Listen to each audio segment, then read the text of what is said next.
Om Swastiastu, Namo Buddhaya, Salam Kebajikan. Dalam rangka mengikuti KBMK 2025, kami mahasiswa dari SIE Pembangunan Tanjung Pinang akan mengikuti cabang lomba riset investasi. Pada saat ini, kami lampirkan laporan riset emiten PT Tunas Baru Lampung terbuka. Adapun anggota tim penulis kami ada Firdausyah Putriwadina, lalu ada Fide Kiranda, dan juga ada Sekar Melati. Baiklah, kita akan masuk pada pembahasan yang pertama mengenai program perusahaan. PT Tunas Baru Lampung Terbuka merupakan suatu bagian dari Sungai Budi Group dan bergerak di industri agribisnis dan manufaktur, khususnya pengolahan kelapa sawit dan tebu.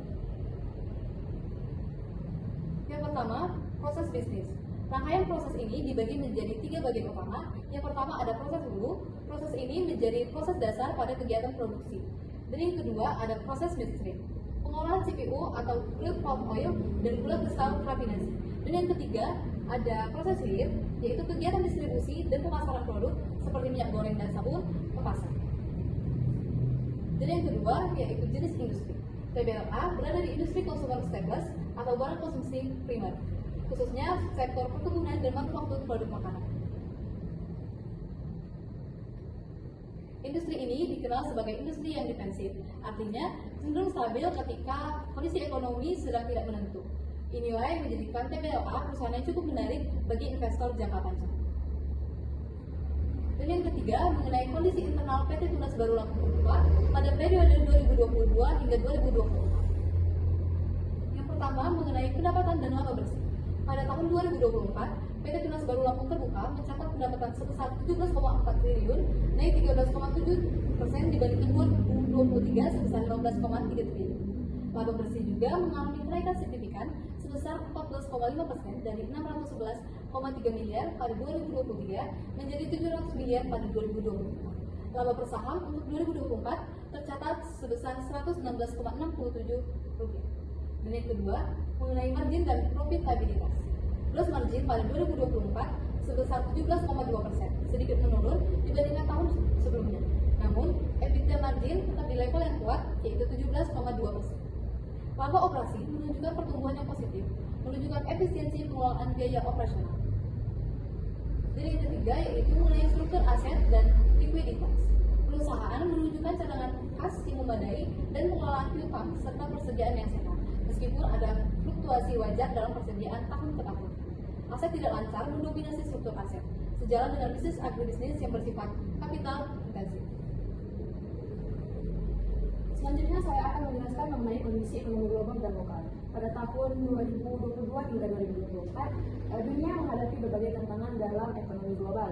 Yang pertama yaitu ketidakpastian geopolitik. Hal ini karena perseteruan antara Rusia dan Ukraina, serta ketegangan di beberapa negara di Asia Timur. Hal ini menimbulkan kondisi ekonomi global tidak stabil, serta fluktuasi harga, di mana hal ini dapat menyebabkan inflasi pada beberapa negara.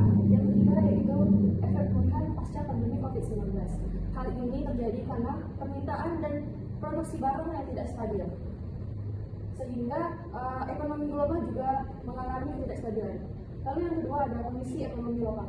Ekonomi Indonesia pada tahun 2022 hingga 2024 mengalami pemulihan yang cukup signifikan karena ada beberapa faktor, yaitu dengan pertumbuhan konsumsi domestik dan investasi yang meningkat. Lalu juga ada dukungan kebijakan fiskal dan moneter yang akomodatif memperkuat daya beli pasar lokal. Selanjutnya ada ikhtisar perusahaan.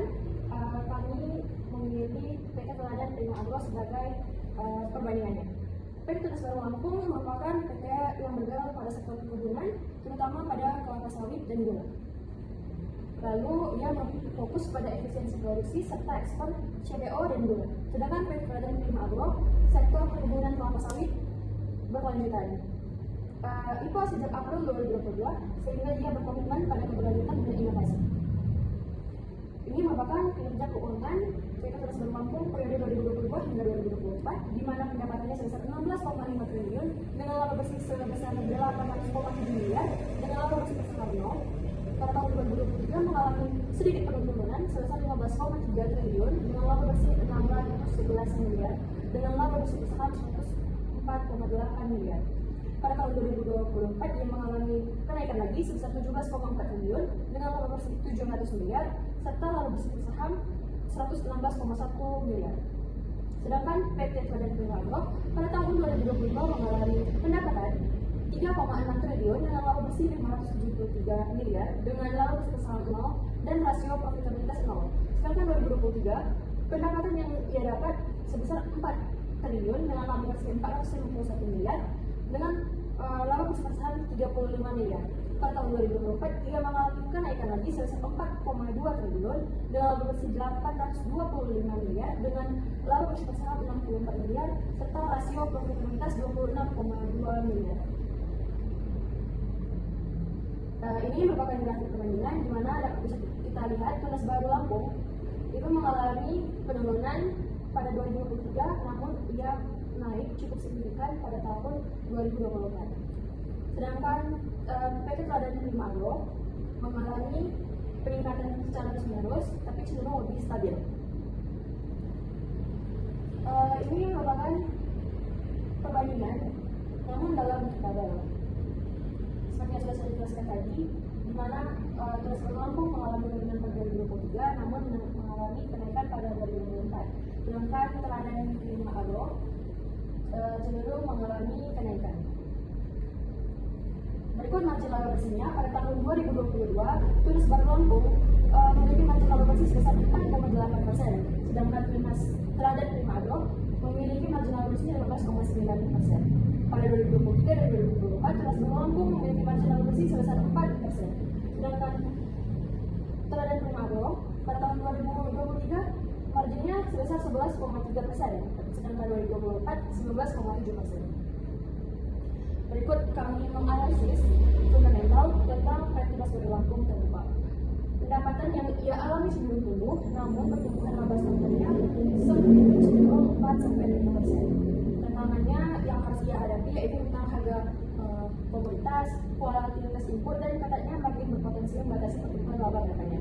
Sedangkan profitabilitasnya makin tipis akibat tekanan biaya dan kompetisi ketat, EBITDA makin 14-17%. Valuasi dan likuiditas, laba bersih saham naik tipis, namun tidak diikuti oleh lonjakan laba bersih, sehingga ia perlu mempertimbangkan beberapa risiko.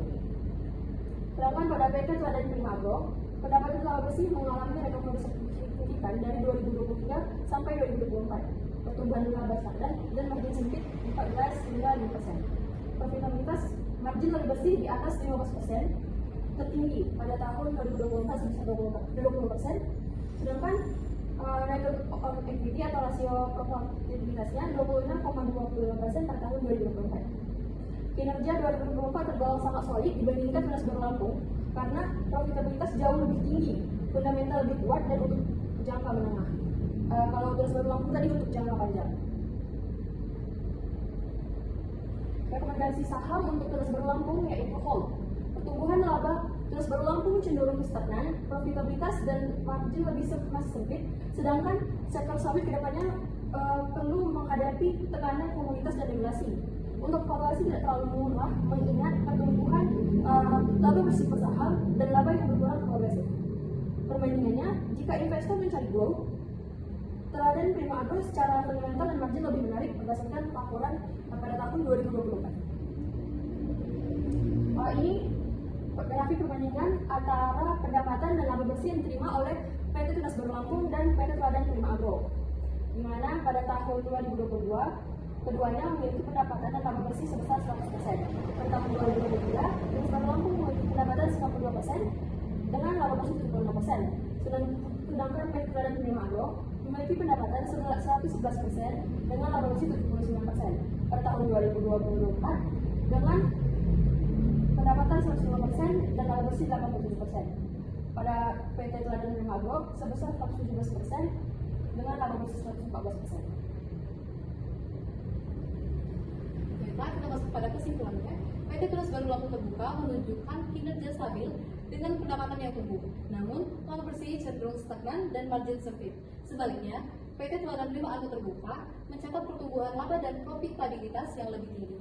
Oleh karena itu, saham TBLA direkomendasikan hold, sementara